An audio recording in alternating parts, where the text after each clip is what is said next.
Ladies and gentlemen, with the immunity decision that the Supreme Court and Chief Justice John Roberts gave Trump, he is now the front runner for 2024.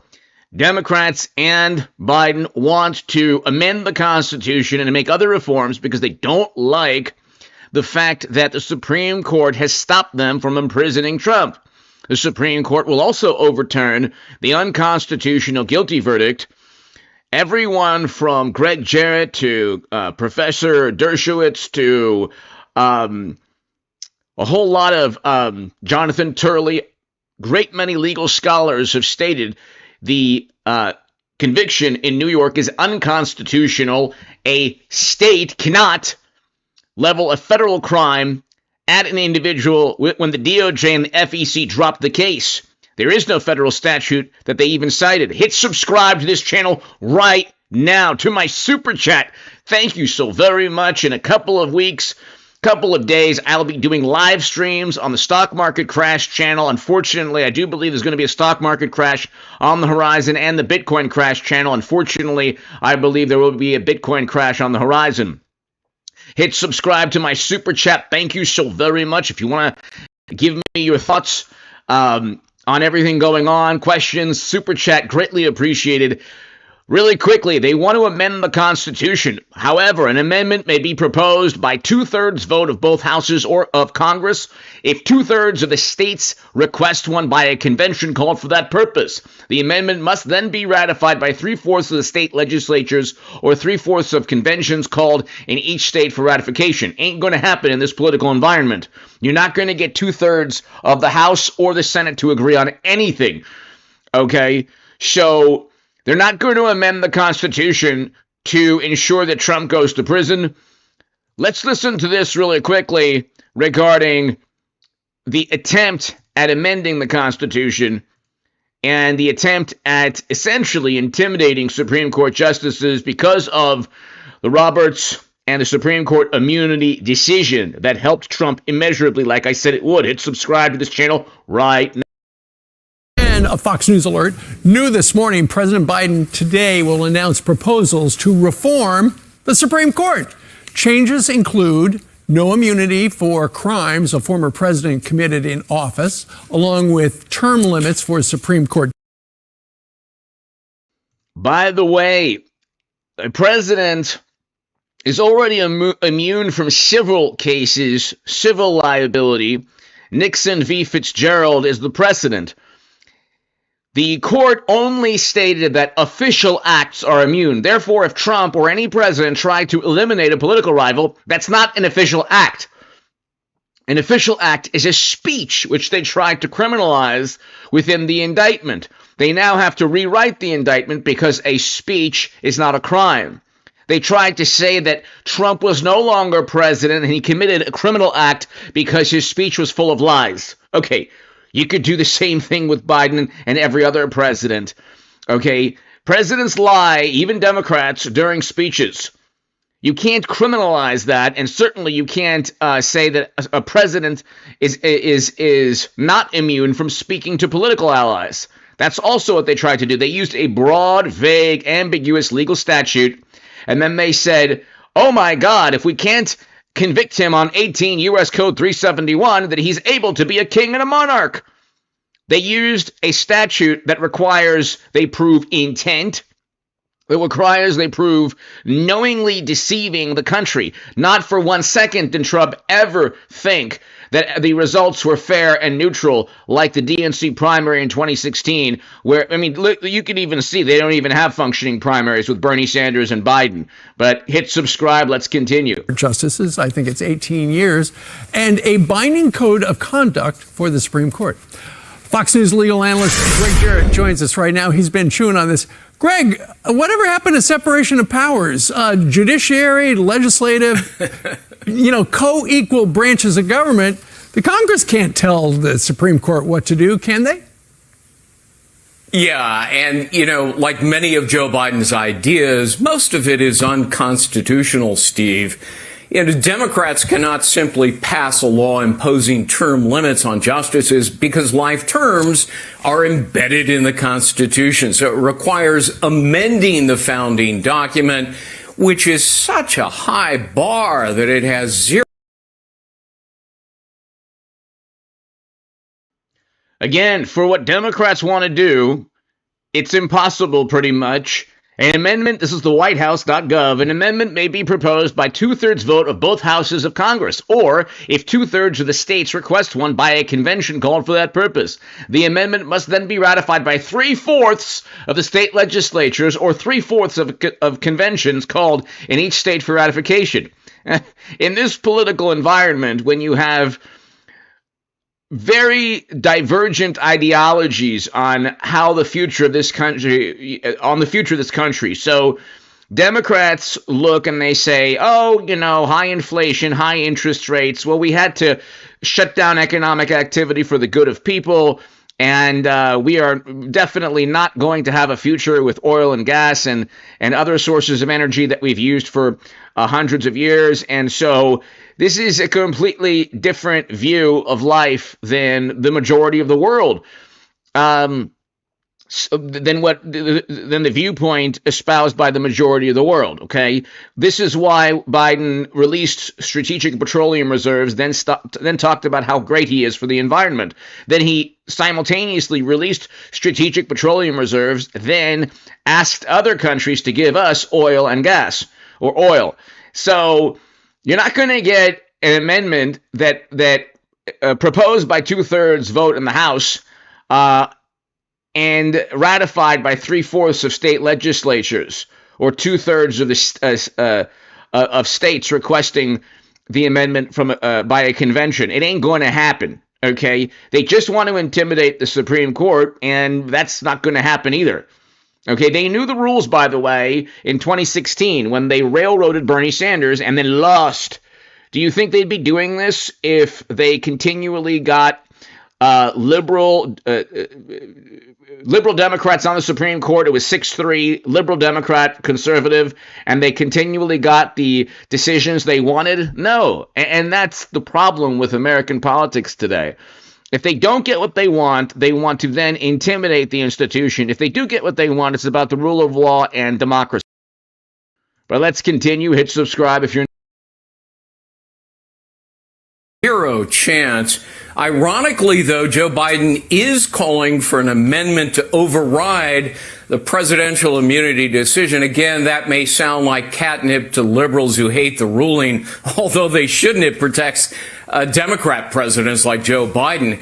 That would still take years and the kind of political capital they just don't have. Right. And then finally, Joe's other idea of imposing ethical controls on justices. As you point out, Steve, that is a blatant violation of the separation of powers principle. So all of this is just electoral pablum for Democrats. Sure, they're trying to motivate their base, the base was not very excited until Kamala Harris came aboard, according to the latest polls. Speaking of Kamala Harris, she says she's open to expanding the Supreme Court. In March of 2019, she said this: I'm open to this conversation about increasing the number of people on the U.S. Supreme Court. And Greg, that's what you do. So then Trump wins, and then he increases the number of conservatives? Be careful what you wish for. When you've lost some decisions, isn't it? You make it a political thing, and you say, I'm going to fight back. Yeah, exactly. And of course, we know how that worked for FDR in 1937. He tried to pack the court and it backfired spectacular. Every time Democrats see a decision they don't like, they threaten the Supreme Court. And sometimes people like Chuck Schumer and Liz Warren literally stand in front of the court and engage in dangerous rhetoric. I find it interesting that Joe Biden has spent decades opposing the very kind of radical reforms that he now advocates. And it's also pretty amusing, Steve, an 81-year-old president wants to age out younger high court justices that are a lot more sentient than Joe Biden is. Biden knows he can't do this, but like many of the things he proposes, he does it anyway to troll for votes. But Ultimately, there is zero chance this is going to happen. This is just something we're going to be talking about. He's going to be speaking later today at the LBJ Presidential Library on the 60th anniversary of the Civil Rights Act. And so that's the venue, and that's the message. Yes, absolutely. And look, remember, most of this has to be done by constitutional amendment. To even propose an amendment, you have to have 2/3 vote of both houses of Congress or states in constitutional conventions. And once you get past that hurdle, you got to have ratification by 3/4 of the states. So that ain't going to happen. And also, it was a unanimous decision overturning the Colorado ban. All 3 liberal justices agreed with conservative justices. Justice Jackson agreed with conservatives that the January defendants received egregious sentencing. Okay. It was 6-3 for the immunity decision. Okay, but that same court gave liberal Democrats victories, several other victories prior. They weren't as high profile, but there were several other legal victories, political victories prior to the 6-3 immunity decision, but it's never enough. It's simply never enough. Roberts routinely sides with Democrats, and yet he didn't for one high-profile case, and then now they want to intimidate the Supreme Court with added bureaucracy and all of these new reforms. It's like they wouldn't be doing this if Clinton had won and she got 3 Supreme Court justices. They would not. There's no way they would be doing this. Everybody knows also the double standard and the blatant, overt quest for political influence and power. Everybody knows what's going on. That is impossible. Sorry. Indeed. All right. Greg, thank you very much for joining us on this Monday. My pleasure. So this is the incumbent who was ousted by his own political party after winning the his own primary. All his pledged delegates went to his vice president, but this is Biden talking about his reforms really quickly. I'm calling for a constitutional amendment called No One is Above the Law Amendment. It holds... No one is above the law amendment because we're adding the amendment that shows that we were above the law when we tried to imprison Trump for things that were officially protected by the Constitution. And the Supreme Court viewed us to be above the law, calling our attempt to imprison him unconstitutional. So therefore, this is the No One is Above the Law amendment to show that we are not above the law when the Supreme Court decided we were in trying to unconstitutionally imprison our direct political rivals. Amendment.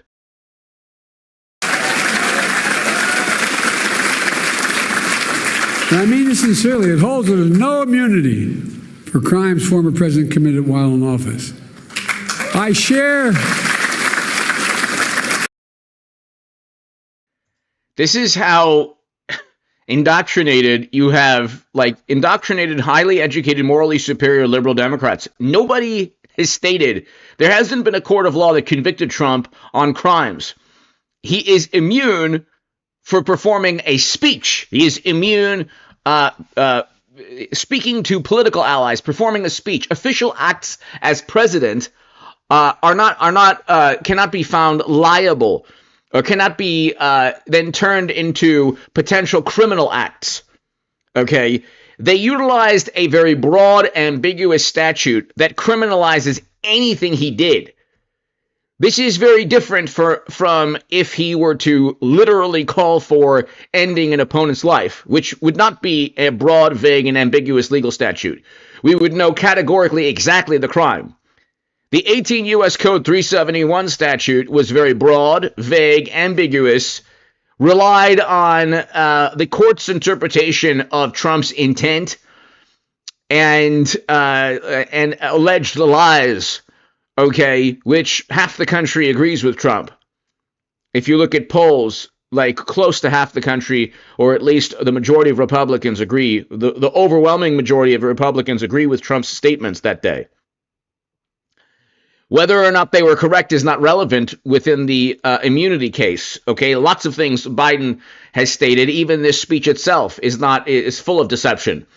You can't imprison a president because they deceived people during a speech. If so, you could then imprison the incumbent for this speech right here.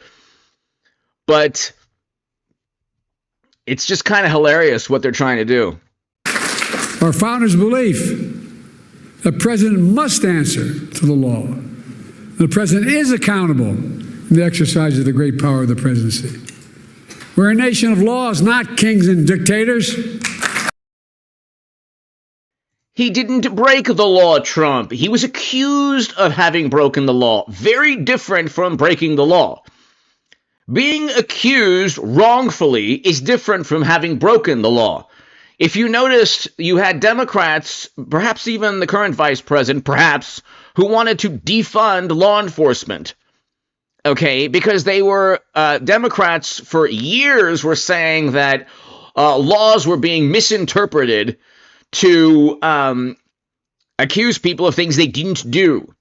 Okay, so Democrats, yet again, are going against their alleged value system.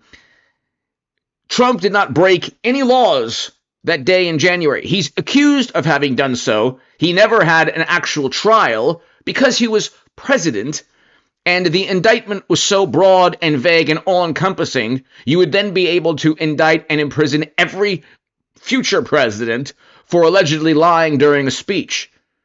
Okay, look, it was a broad, vague, and ambiguous legal statute that they leveled against Trump. That's why the Supreme Court became involved.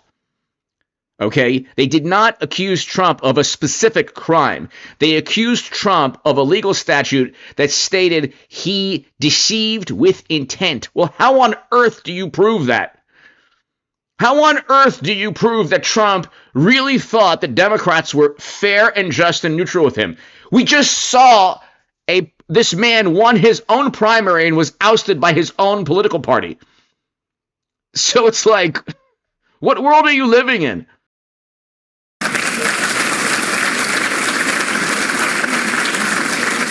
The decision can be boiled down to the title of one case, Trump versus the United States. The court asserted it was making a ruling for the ages. That isn't true. The court made a ruling for one, a former president. No other president in our history has asked for this kind of immunity for criminal actions. And they do this all the time. This is a deceptive statement, a lie by omission, and they lie all the time by omission. No other president has been targeted by his political adversaries, by the opposing political party in such a manner. No other president has been accused of violating the 18 U.S. Code 371 statute. Okay? Every single president that we've had has lied during a speech, Republican and Democrat. They've all lied during speeches.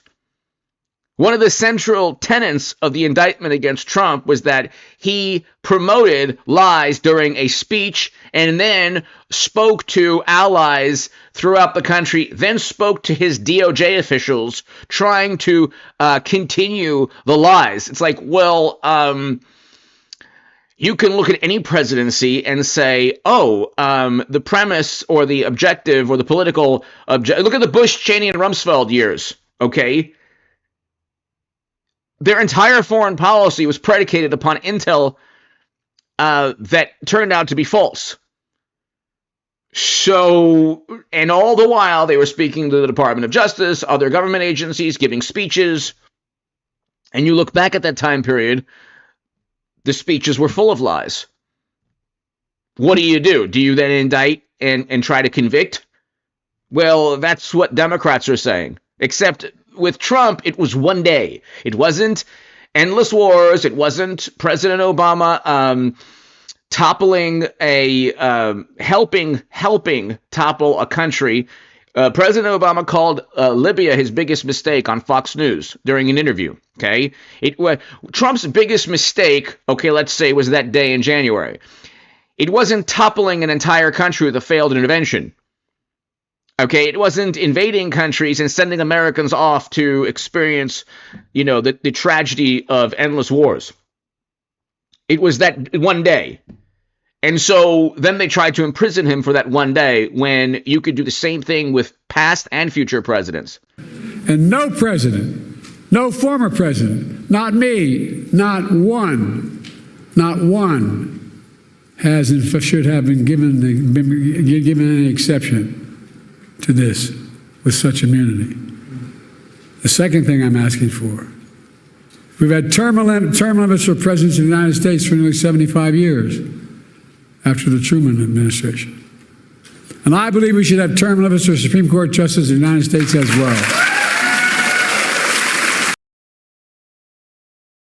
Do you think they'd be asking for term limits if it was 6-3 liberal justices versus conservative justices? How about no? Democrats knew the rules going into 2016. Going into 2016, they had the same type of failed primary, controversial primary, where Bernie Sanders was gaining traction, gaining steam, and emails forced the DNC chairwoman to resign. Then they lost in 2016. I said to everyone through my writing, and I said it would be they would lose. They're going to lose. Clinton could not defeat Trump. She didn't defeat Trump. Okay. Now they knew the rules, and then what happened? Trump appointed 3 conservative justices. Now it's a 6-3 conservative. And Harry Reid was part of altering the supermajority to a simple majority in the Senate. It used to be 60 senators. Then it was 50 senators because they thought that it would be easier to appoint all the justices that Clinton wanted. Well, that didn't work out well. Even Mitch McConnell said, "You better, this is Mitch McConnell. You better watch out for what you wish for, and you know what I mean. Fool me once, it's on me. Fool me twice, you've fooled me more than once." And so what took place is it was Democrats that altered through the initial process of altering the vote in the Senate, made it not a supermajority, made it a simple majority. So you then got even more conservative justices with Kavanaugh, Barrett, and Gorsuch than you would had you simply kept the 60-vote supermajority in the Senate. But Democrats routinely make these strategic blunders and then, try to make up for them with this type of nonsense.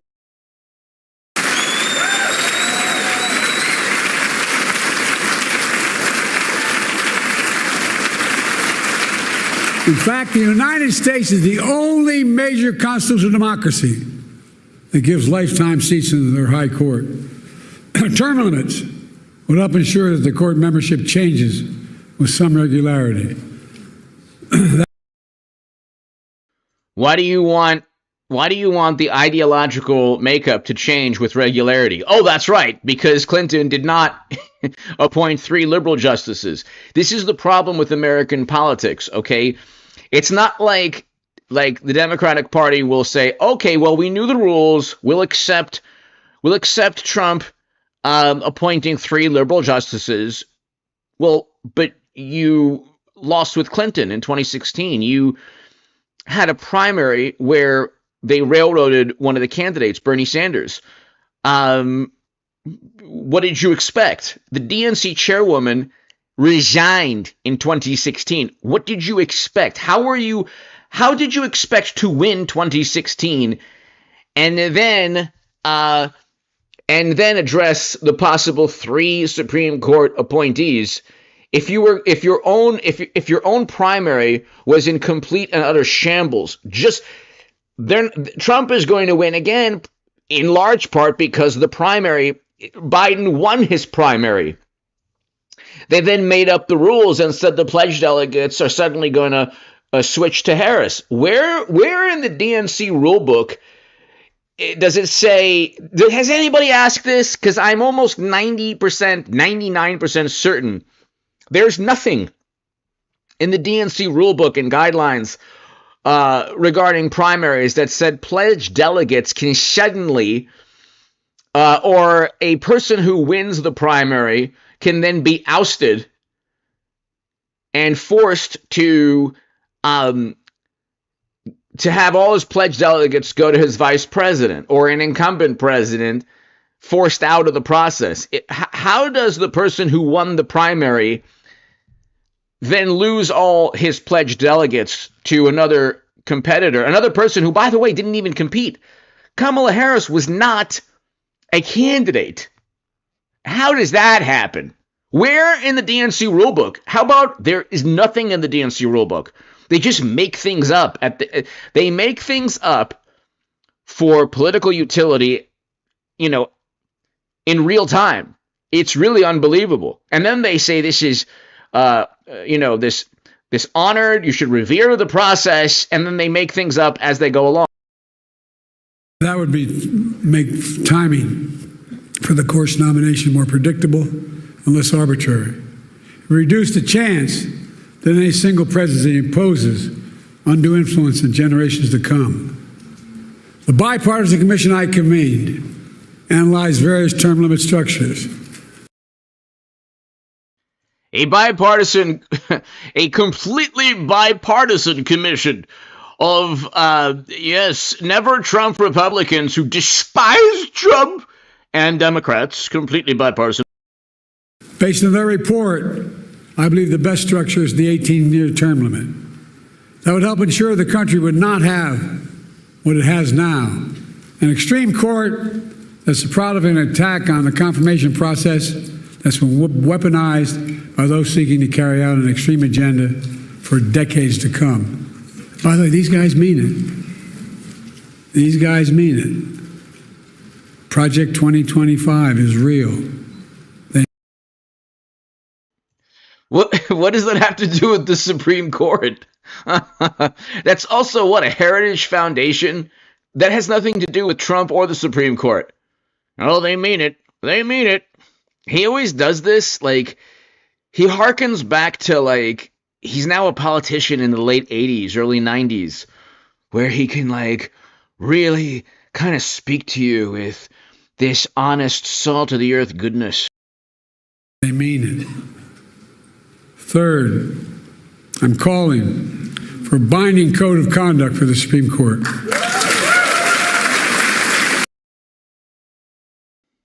So this is a code of conduct. This is a binding code of conduct from a man who had 50 intel officials run interference for a laptop that Hunter and he almost certainly had bribery and graft on, according to the New York Post, Daily Mail, Federalist, other publications. So 50 intel officials lied about the laptop belonging to Hunter. Where's the code of conduct for former intel officials? Where's the code of conduct for the New York Times or Washington Post? Every single story pertaining to Trump was according to current and former U.S. officials. I haven't seen one story, maybe one. I haven't seen more than 3 or 4 stories in 4 years about Harris or Biden that were scandals or controversies or accusations according to people familiar with the matter or current and former U.S. officials. Suddenly, the gossip masquerading as journalism only takes place when Trump's in office. Where's the code of conduct for journalists who routinely make up quotes with Trump? Oh, okay, code of conduct for the Supreme Court, so you can then influence a bureaucracy to then intimidate the highest court in the land. Very nice, very good. Definitely not what an authoritarian does.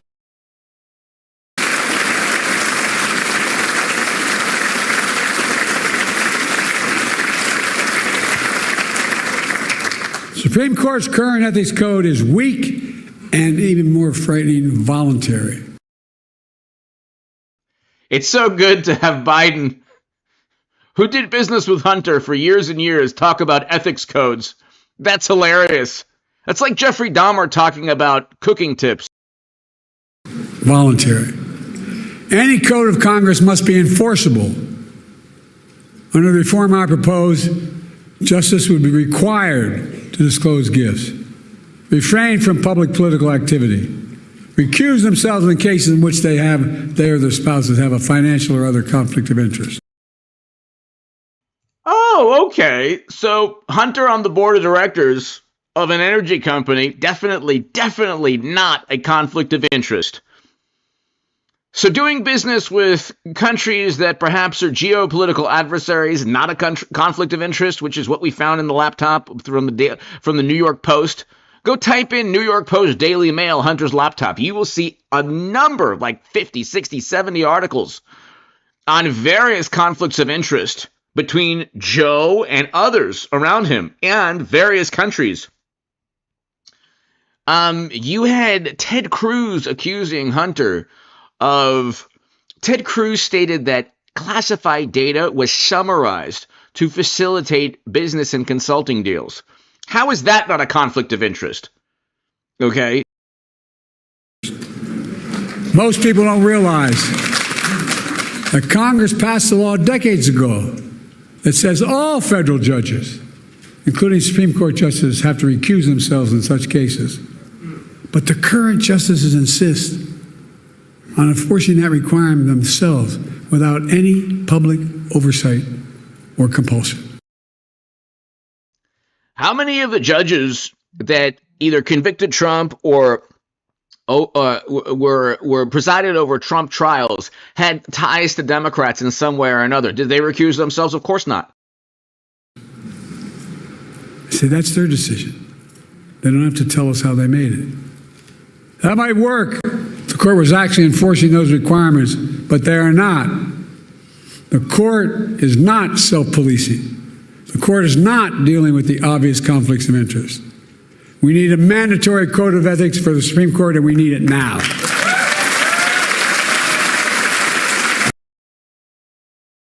Again, this is very amusing when 50 Intel officials lied about a laptop 4 years ago that was full of conflicts of interests linked to this man.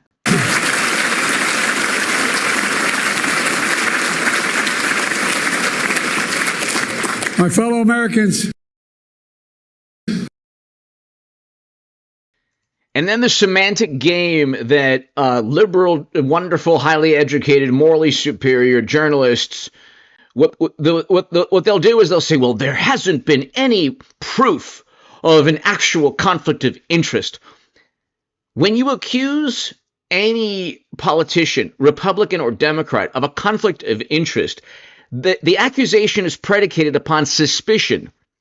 Suspicion related to money exchanging hands, a very bizarre relationship between the politician and a foreign government or a corporation located in another country, perhaps run by another country's intel agencies. So you look, it's predicated upon disbelief, uncertainty, suspicion, incredulity.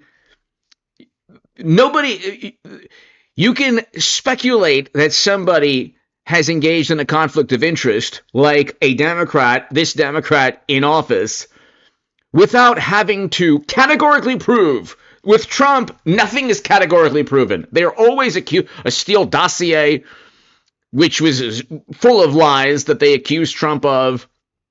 They ran that story as if it were gospel for a long time. They said, well, it hasn't been disproven. Anyway, let's continue. Based on all my experience, I'm certain we need these reforms. We need these reforms to restore trust in the courts, preserve the system of checks and balances that are vital to our democracy. They're also common sense reforms that a vast majority of the American people support, as well as leading constitutional law scholars, progressives, and conservatives. I wonder how many conservatives, they went after Trump for saying that the Dobbs decision was hailed by liberals. I wonder how many conservatives, true conservatives, really agree that the Supreme Court should be intimidated. Anyway, let's go ahead and continue with this. Biden's reforms, it's not going to happen. Nothing's going to happen, but it's part of the push to literally reshape our Constitution to suit the immediate and current demands of Democrats. We're joined now by former federal prosecutor Andrew Cherkasky. Andrew, I want to go through these one by one at a time. What do you think of the term limits for the Supreme Court? Well, term limits would require an amendment to the Constitution. The Constitution demands that Supreme Court justices have a term for life. So that's an initial hurdle to this extreme type of idea. It's huge. But it's huge. It's something that's undoable, basically. Yep. But it shows the extreme policies and ideas that are coming from the Biden-Harris camp in trying to essentially undo the laws that they don't like. An ethics code, what do you make of that? Well, an ethics code is interesting. They're already susceptible to impeachment if they were to violate the law or engage in other types of crimes or misconduct that it elevates to that level. But when you have a code of conduct, the question is who's in charge of that? The Supreme Court has those justices there as these ultimate arbiters, frankly, of ethics in our country. And so those are the people that have been approved to sit on the Supreme Court. They're essentially that role in and of themselves. It's Congress trying to take control of the Supreme Court, and I don't think that's a fair check on the system. Biden suggests that the president would select one justice every 2 years, and that justice would serve for 18 years. What on earth is that about? Well, once we start getting into this idea of court packing, the idea that we expand the court so that the leftists or the progressives have folks on the Supreme Court enough to get the laws that the way that they want them to be, we really could see that go downhill and spiral quite quickly. Especially, be careful what you're asking for, because if they start to expand the number of people on the court, then they might not like who that is. Imagine if they were to pass that right now. Then the Trump administration could, if he gets reelected, now have a super duper majority. Can you imagine? They pass it, and then Trump's like, I just appointed the 15th amazing, perfect conservative justice. I need to work on my Trump. Could you imagine? If now it's like instead of 6-3, it's like 15-3.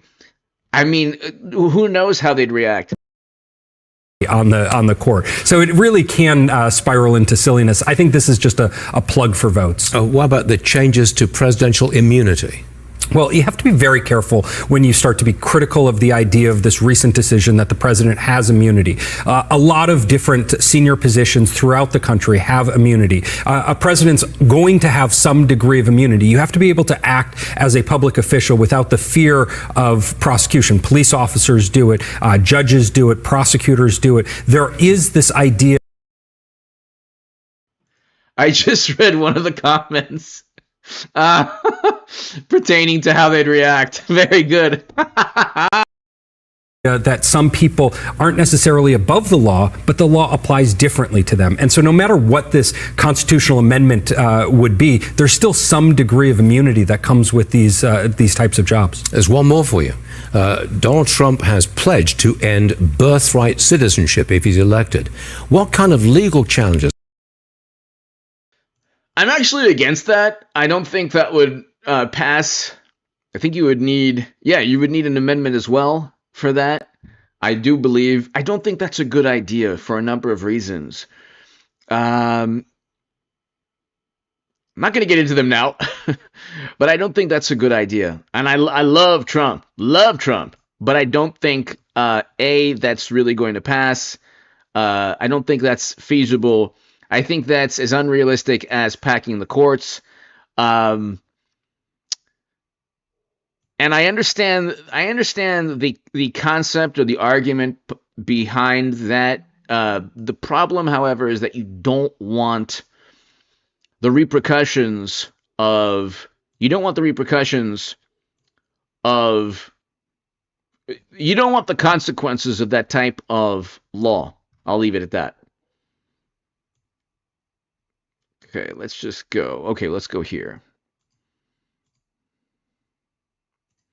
Let's continue with how this isn't going anywhere, but it's just a very sophomoric attempt at lashing out at the Supreme Court. The president departing Washington. He's on his way down south to Austin, Texas, where he's scheduled to make a speech outlining the changes he's going to propose later this afternoon. That's right. And to discuss the president's plan as he laid out in his op-ed in the Washington Post and preview his upcoming speech, our legal experts join us. Former U.S. Attorney in Washington, D.C., Joe Genova, and former Chief Counsel for the Senate Intelligence Committee, Victoria Tensing, our legal eagles here. All right, Joe, this proposed plan by the president to reform the Supreme Court pretty much has no chance of going anywhere before the election in November. That would probably move at a snail's pace if he even tried to do it. So is this just posturing? Is this just pandering for votes? He's not trying to reform the Supreme Court. He's trying to reform his presidency and what's left of the Democrats' campaign for presidency.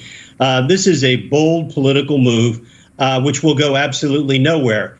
The requirements for a constitutional amendment on the immunity question, which he's proposing simultaneously, that's absolutely impossible. There aren't going to be enough votes to change the number of justices on the Supreme Court, even though legally you can do that. Since 1869, we've had 9 justices on the Supreme Court. Prior to that time, we had anywhere between 5 and 10. I don't know who picked 10, an even number, and thought that was a good idea, but we've actually done that. But this is going absolutely nowhere. It's cannon fodder for the campaign. Vic, let's talk about where Kamala Harris stands on this. She released a statement recently saying, in part, that she endorses the Supreme Court and presidential reforms from POTUS, set to lay out today during his visit down south. What do you make of this? Is this just posturing here? She did as poorly in law school as Joe Biden did. I'll tell you somebody who's above the law. An elderly, well-meaning man with a poor memory, because he violated the classified information law, pure as can be. I mean, real simple. He had classified information he wasn't supposed to have. He not only admitted it to his biographer, but he told his biographer.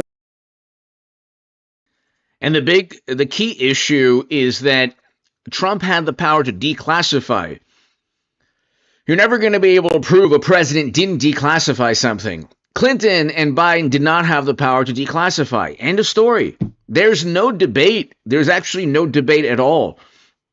They went after Trump because Clinton and Biden actually did break classified data laws. Then they said, well, Trump did the same things. Like, no, he didn't. He was the president with the power to declassify, and other presidents have taken classified data home with them and stated, oh, they were declassified. For what he had. And yet her report said, well, we're not going to do it because he's a poor old man. So he is above the law.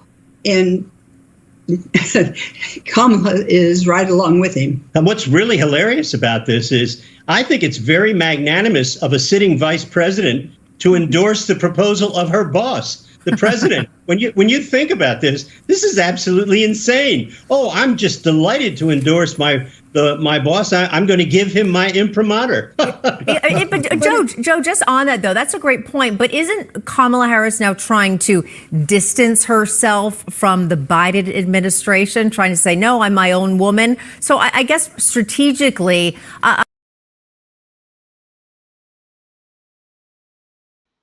James, thank you very much for the super chat. James, thank you. And I agree with you.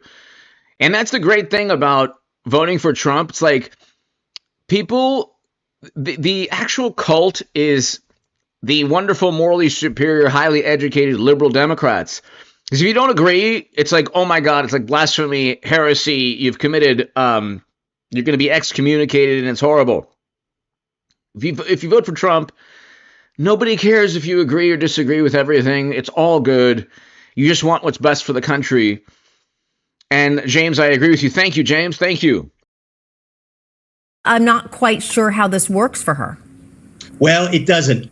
And that's because this is an insanely, really silly relationship that exists now between a lame duck president created under threat of law, the 25th Amendment, and now you have Kamala Harris prancing around the United States endorsing her boss's proposal. It looks silly, but remember, while all this looks stupid to us, the mainstream media loves her, loves Joe Biden, and they're going to make them both look like Albert Einstein.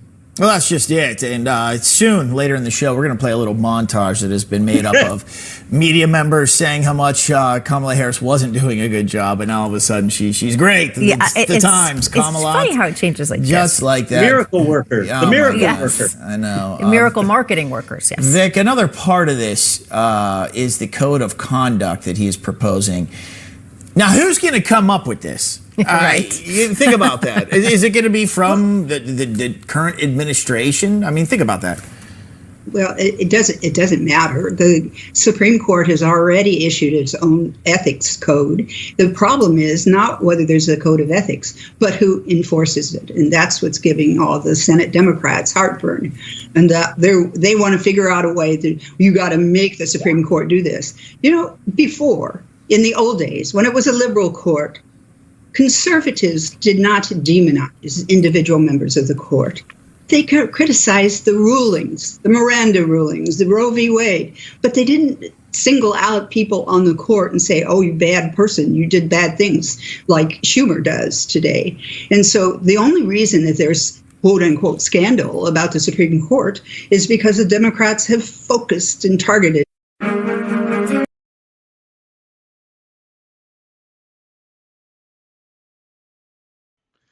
So, ladies and gentlemen, D'Artagnan, thank you. James, thank you. To my super chat, thank you. I'll be back tomorrow. Starting August 1st, we will ramp it up. I'll be doing 2 segments a day. I'll also be doing live streams on the stock market crash and the Bitcoin crash channels. And, ladies and gentlemen, what can I tell you? It's heating up slowly but surely. We have August. Once September rolls around, September and October, November and December are going to be very, very amusing and interesting and historic. You're going to see, I cannot see Trump not winning, especially, and I don't want this to happen. I hope it doesn't happen, but I do think there's going to be a stock market crash. Anyway, God bless you all. Thank you.